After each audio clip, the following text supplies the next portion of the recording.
نطفة ثم سواك رجلا لكن هو الله ربي ولا أشرك بربي أحدا ولولا إذ دخلت جنتك قلت ما شاء الله لا قوة إلا بالله إن ترني أنا أقل منك مالا وولدا فعسى ربي أن يؤتيني خيرا من جنتك ويرسل عليها حسبانا من السماء فتصبح صعيدا زلقا أو يصبح ماؤها غورا فلن تستطيع له طلبا وأحيط بثمره فأصبح يقلب كفيه على ما أنفق فيها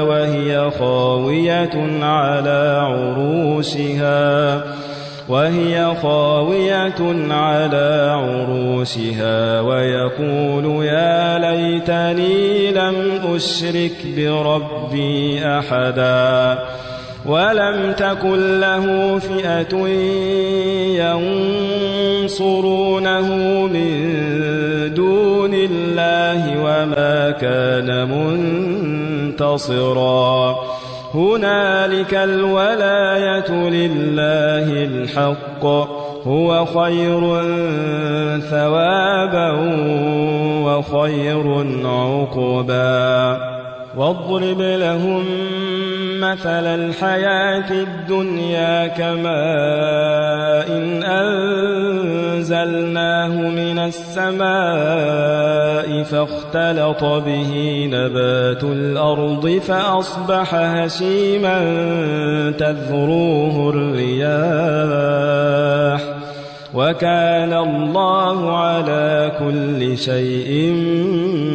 مقتدرا المال والبنون زينة الحياة الدنيا والباقيات الصالحات خير عند ربك ثوابا وخير أملا ويوم نسير الجبال وترى الأرض بارزة وحشرناهم فلم نغادر منهم أحدا وعرضوا على ربك صفا لقد جئتمونا كما خلقناكم أول مرة بل زعمتم أن لن نجعل لكم موعدا ووضع الكتاب فترى المجرمين مشفقين مما فيه ويقولون يا ويلتنا ما لهذا الكتاب لا يغادر صغيرة ولا كبيرة إلا أحصاها ووجدوا ما عملوا حاضرا ولا يظلم ربك أحدا وإذ قلنا للملائكة اسجدوا لآدم فسجدوا إلا إبليس كان من الجن ففسق عن أمر ربه أفتتخذونه وذريته أولياء من دوني وهم لكم عدو بئس للظالمين بدلا ما أشهدتهم خلق السماوات والأرض ولا خلق أنفسهم وما كنت متخذ المضلين عضدا ويوم يقول نادوا شركائي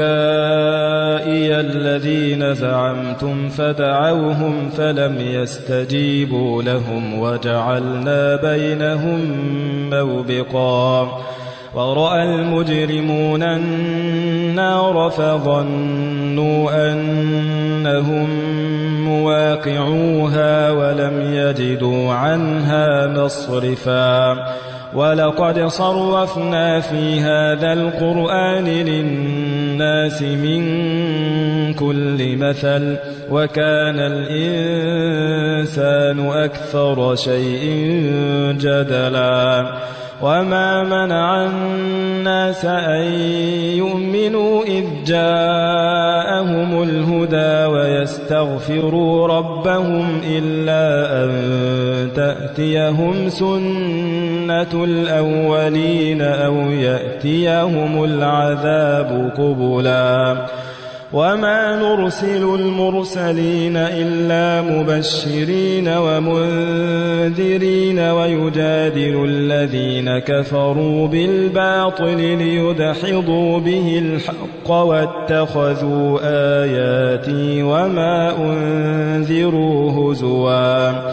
ومن أظلم ممن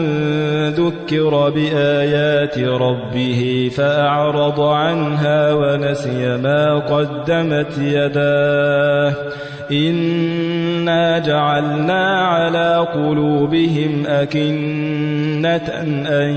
يفقهوه وفي آذانهم وقرا وإن